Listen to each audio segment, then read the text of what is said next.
1/3। और जब भी आपको ऐसा रेशो मिले सेंटेंस में 1/3, 2/5, 3/6, अगर ऊपर 1 आ रहा है, न्यूमरेटर में 1 आ रहा है, तो उस रेशो को सिंगुलर रखना है, अदरवाइज उसको प्लूरल रखना है। बात समझ रहे हो? अगर 1/3 लिखा हुआ है, न्यूमरेटर में 1 आ गया ना, तो 1/3 लिखोगे, इसको सिंगुलर रखोगे। मान लो 5/3 लिखा हुआ है, न्यूमरेटर में 1 नहीं आ रहा, तो इसको 5/3 लिखना पड़ेगा, इसके आगे एस लगाना पड़ेगा।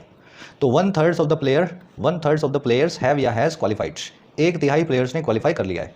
तो यहाँ पे 1/3 गलत है, ऊपर 1 आ रहा है, इस एस को निकालो और इसको 1/3 लिखो।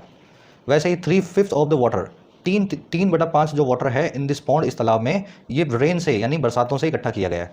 तो 3/5 ना, तो ये 5th लिखना पड़ेगा, आगे आपको एस लगाना पड़ेगा। द प्रोपोर्शन ऑफ, ठीक है, ये दोनों समझ गए ना। अब देखो इस कॉन्सेप्ट का सेकंड पार्ट क्या है।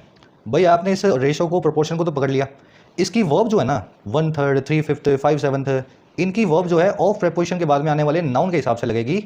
नाउन सिंगुलर है या अनकाउंटेबल है तो वर्ब सिंगुलर, नाउन प्लूरल है तो वर्ब प्लूरल। यही चीज़ आप इन सारे रेशोज़ और परसेंटेज और प्रोपोर्शन नाम के वर्ड के साथ में भी करते हैं। 1/3 जो है ना, इसकी वर्ब जो है 1/3 डिसाइड नहीं करेगा, ये डिसाइड करेगा ऑफ के बाद आने वाला नाउन जो है प्लेयर्स।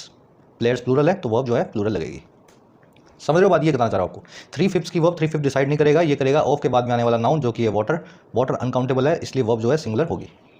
और वैसे ही प्रोपोर्शन जो है, प्रोपोर्शन यानी एक हिस्सा, प्रोपोर्शन वर्ड भी अपने बाद में आने वाले नाउन के हिसाब से अपनी वर्ब लेता है। इसके बाद में नाउन आ रहा है कैटल, कैटल प्लूरल होता है तो वर्ब प्लूरल होगी।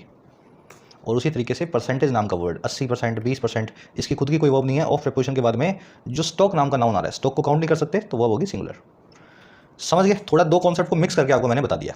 परसेंटेज, पोर्शन और कोई रेशो, तीनों की वर्ब उनके हिसाब से नहीं आती हैं, इनके पास ताकत ही नहीं है वर्ब लेने की। जो नाउन रखा होता है उसकी वर्ब को ही अपनी वर्ब ये मान लेते हैं। और जो रेशो का फॉर्म होगा वो होगा एस लगा करके, अगर ऊपर 1 ना आ रहा हो, 2, 3, 4, 5, 6 कुछ भी आ रहा हो न्यूमरेटर में, तो आप पीछे एस को लगाना जरूर जो है आपको लगाना पड़ेगा। चलिए सिंपल कॉन्सेप्ट है, 2-3 कॉन्सेप्ट